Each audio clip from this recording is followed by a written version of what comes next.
Hi, I'm George Nordhaus. Welcome to Monday Morning, and today we're going to talk about the secret sauce for social media success. Yes, we've had some other things on social media, but we're going to have a lot more. But when I met Tom Wetzel and he showed me what he's doing, and it really excited me to understand that much more about social media. So, Tom, let's talk about you for just a minute. What's your background? Well, George, I started my career with the Insurance Information Institute. Worked on no-fault and product liability and medical malpractice campaigns, handled tornado claims, and then I moved to the Michigan Association of Insurance Companies, which no longer is in existence, but I joined them as their director. Came back to Chicago and started work for several national public relations agencies in senior positions, always doing a lot of insurance work. Society of CPC was a client. I represented a number of insurance companies. But I decided to strike out on my own in 2000 and open my own insurance marketing and public relations firm. And for the last few years, as you know, I've been concentrating my efforts on helping primarily agents use social media more effectively. And you do a good job of it. And well, what happens when you go out to when you talk to with agents and everything? Is what is the situation right now? How do they? Well, when I do one-on-one sessions with agents or run workshops or general presentations, I mention the word social media, and I can literally feel everybody's head exploding because I can appreciate their concern about social media. What is this new development, and how do we use it? And I get that. I feel that frustration. I can just imagine you do. Yeah. What is this thing called? Love. Remember that? That's another story. But anyhow, Why don't? How are they doing? Well, there are three. With respect to social media, agents fall into three major categories. The first are those who don't use it because they really believe it's just going to take too much time and they're not going to produce any kind of a meaningful return. There's going to be no measurable benefit. And that's a healthy skepticism, but as we'll talk about, it's misdirected. The second group are those who use it but are disappointed with the results. And when I talk to an agent and says, I'm using this, but I'm just not getting anything from it, and I start asking them questions, and I find out 9 times out of 10 it's because they're not using it right. They're just not using it in the proper way. And that's a frustration in which we're trying to overcome. And then the third group, and sadly it's the smallest group of the three, but what I'm working to change, are those agents who do use social media effectively because they are seeing measurable benefit from it. Well, let's talk about those benefits. What do you see as benefits? There are 4 major ones in my view. First, social media is a great tool to promote the agency brand. What makes you different from everybody else? Social media is not going to replace everything else you do, but it's going to amplify everything else you do in terms of marketing. Second benefit is that it's going to reach policyholders and prospects at their convenience, not yours. And this is a critical part. So if it's 2 a.m. or it's the end of the day and people are just sitting down in the easy chair and they want to, pick up a bit of insurance advice or hear a friendly voice, this gives them the opportunity to do that. Third, it reinforces the purchase decision. You and I know that once a policy is bound, a lot of agents make the mistake of taking that policy, putting it on the shelf, and saying, well, I don't have to talk to that individual for several months at least, if not just before renewal time. And in the meantime, that policyholder is receiving messages every single day from competing agents, from competing carriers about join us, buy your policy from us. We can save you money. We'll give you better service. And if you're not constantly reinforcing that decision, that makes them more susceptible to those kinds of messages. Well, it does. I remember that when I first started in marketing or learning marketing, I learned from psychologists. They used to say something, psychologists dealing with the sale. And they used to talk about post-purchase cognitive dissonance. How you like that? At any rate, PPCD, and what it really stood for is you have to tell people after they bought something that they bought the right thing. For example, if I bought a car, bought a Cadillac, and looked in and looked in the paper and see a big ad that's the greatest car in the world, and went on television, then I made a good decision, and that's called post-purchase cognitive dissonance. I'm going to start beating on that more with our agents, because I think this is a very good point. Absolutely. And the fourth element, and this astonishes me that more agents don't use it, is social media is a tremendous prospecting tool. It generates prospects. It pre-selects and pre-qualifies a lot of people that you need to talk to. And I spend a lot of time with agents in walking them through the process of how you generate prospects using social media. Got it. All right. A little history now, huh? Absolutely. Now, I understand the skepticism and the concern that, well, social media is this newfangled technological development that I'm really not going to be able to get my hands around. And in fact, social media is not new. Think back to the merchant of old, the corner grocery store or the corner hardware store, where the merchant lived over the store or behind the store or just down the street, knew everybody in town, knew everybody in the neighborhood. Everybody in the neighborhood knew them, and the customer could walk in, look the merchant in the eye, and say, I need something. I need a new shovel, or I need some help with something I bought from you, and how am I using this? Am I using this right? And they could answer them in real time. And then if the customer was happy or not, the customer could tell their friends and neighbors about George Norhouse, this wonderful shopkeeper, and I'm really glad that he offers this. What we had then is there was an intimacy and a directness between the merchant and the policyholder, and we've lost that, and we've lost it not because we wanted to lose it, but because we don't live down the street anymore. We live across town, and the businesses that we do business with, they may be across town, or they may be across the state, or across the country. And so to compensate, what businesses had to do was to start mass marketing and pushing their corporate messages and out through newspapers and radio and television and billboards and all the other techniques that we're comfortable with. But we lost the intimacy between that close relationship between the merchant and the policyholder. And agents tell me, gee, I'd like to be able to get back to that close relationship and to develop those relationships, but I just don't have time. I've got too many other responsibilities that I've got to address. And I would challenge the agent to think about it from a different perspective. The consumer, the policyholder, and the prospect, they're just as time-starved as the agent is. In their businesses, that policyholder is trying to do more with less. They're trying to spend more time, not less, with their families. And so they're just as much under the gun as the agent is. And so it's the more time that we can spend developing those relationships, that's going to be time well spent. And the fact of the matter is, social media is a perfect tool for that, because it doesn't take as much time as you think if you do it right. And we need to embrace these digital tools. The problem, agents will be told, I've heard consultants say, well, you need to establish a dialogue with your customers, and that's true.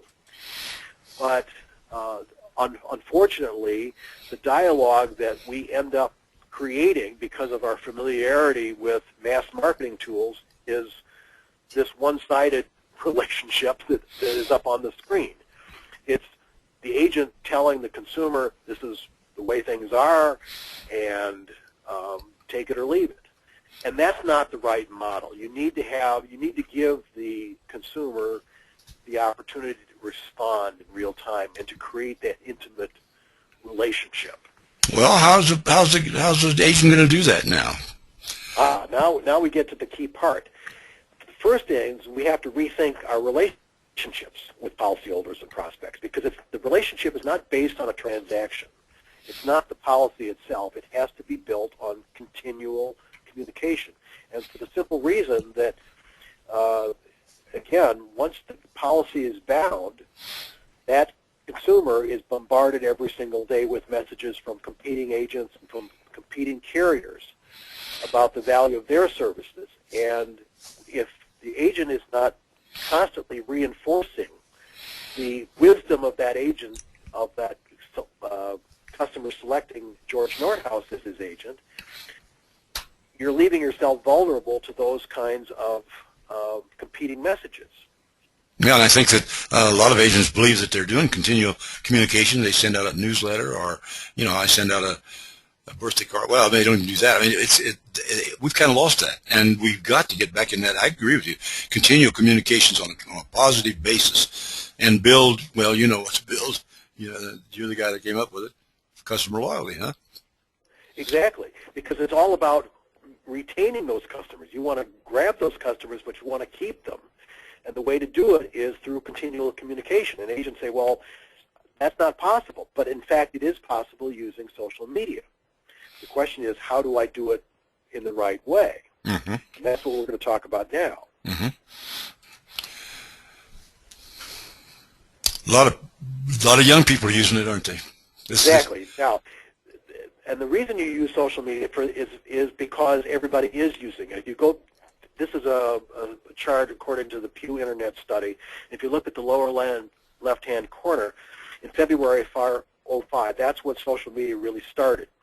And everybody was starting basically from zero. And you'll see the tremendous growth over the last 8 years to the point where every age group is using social media in very significant numbers, from 60 to 89%. And the only age group that is less than 50% is the over 65 group. But that's still trending up, and I'm confident that we're much closer to 50% now.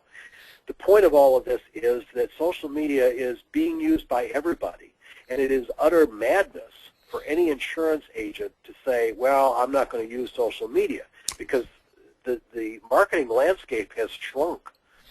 And you have to use social media in some form. As I say, it's not going to replace everything else you do, but it's going to amplify the effectiveness of everything else you do. So you absolutely have to use it. Well, give me some secrets on how to use it, will you? Okay. Now, the question, it's not just a matter of, well, I'm going to put up a Facebook page and I'm done. Consumers are no longer just infatuated with the notion of social media. What they're looking for is relevance and originality. And what agents sometimes do is they put up very bland, generic content because they think, well, I have to keep pumping out information to keep it relevant. And they'll put up a pretty picture occasionally, and they'll put up a lot of insurance advice. But the problem is bland, generic content produces a bland, generic image. You have to give the consumer a reason to select you over the independent agent down the street, or the direct writer across town, or the online carrier. What makes you different? What makes you better than they are? It is about separating you from your competitors, and the way to do it is to create a unique, distinct image and voice. And probably easier said than done, but go ahead. Yeah, exactly. We have this product that we'll talk about in a minute, but the first question that we ask is, all right, Mr. Agent, tell me in 25 words or less, what's different about your agency? What makes you unique? And they all say, well, we have great people and great products. Well, the problem is that every agent says that. Every agent says, I give great service. I hate to hear that. Yeah, and that just doesn't cut it anymore. You have to reach out continually, again, going back to that continual communication model, with a kind word, a helpful tip, a sunny smile, and to create a feeling of empathy. The prospect needs to feel that at any given time, this agent, George Nordhaus, really understands my world and what concerns I have, and shares my views. and my values, and is at any given time has my back, and will have my back when the chips are down. That's what social media is so good at doing. Yeah. Now, agents will make the mistake thinking, well, if I have to provide a lot of insurance advice, what they end up doing is flooding their Facebook page or their Twitter channel with insurance advice, and that's good up to a point, because I tell agents insurance advice is like broccoli. You need it; it's good for you, but you don't want to eat it breakfast, lunch, and dinner 7 days a week. It gets old. So you have to achieve a mix of insurance advice, humor, human interest, community commitment, that, again, creates this intimacy between the customer and the agent. Give me an example of it, And if you will. this marvelous example that I love to talk about is Donna Hosfeld. Donna is an independent agent in Macungie, Pennsylvania. It's an all-female agency, so she goes by the mantra insurancechicks.com. I love that. It's a gimmick, no question, but it's a very unique image that she's created for herself, and she's very active on Facebook, on Twitter, a blog. She'll post 5, 6, 7 times a day about all kinds of different things, all aimed at creating this very intimate, close relationship with her community. And everybody knows Donna.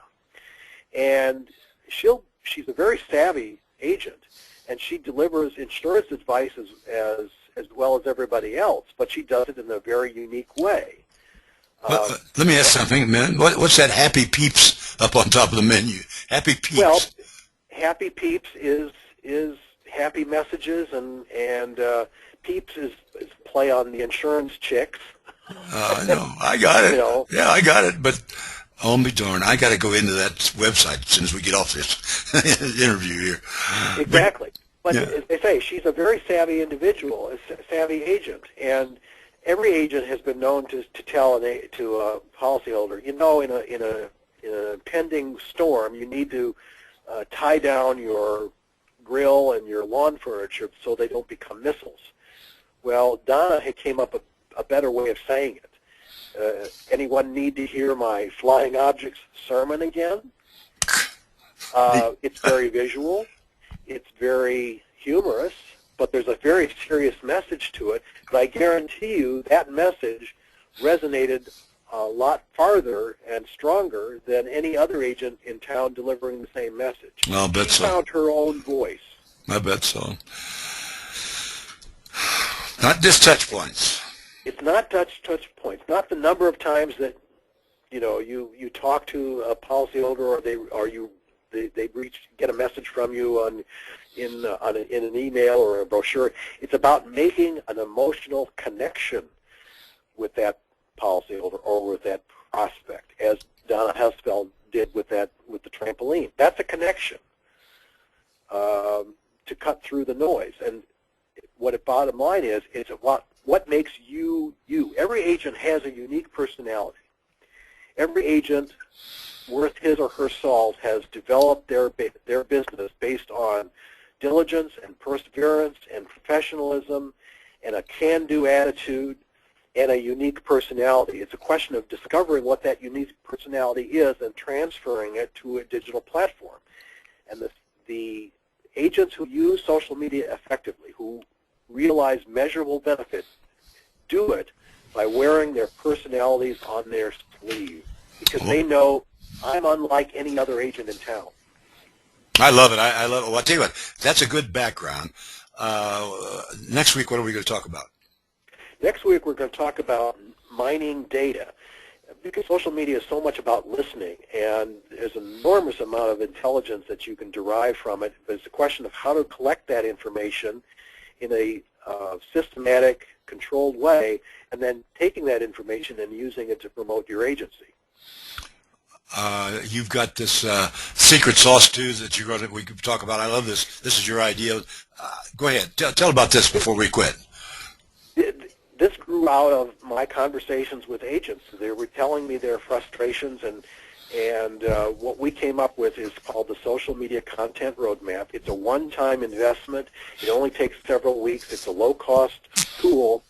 And we discover what the uniqueness of that agency is, and then give the agent a 12-month content calendar. Here's what to post and when to post it and why. And why these posts will be utterly different than the posts that are being delivered by the agent down the street or across town. Well, I bet you got some great stories on that, haven't you?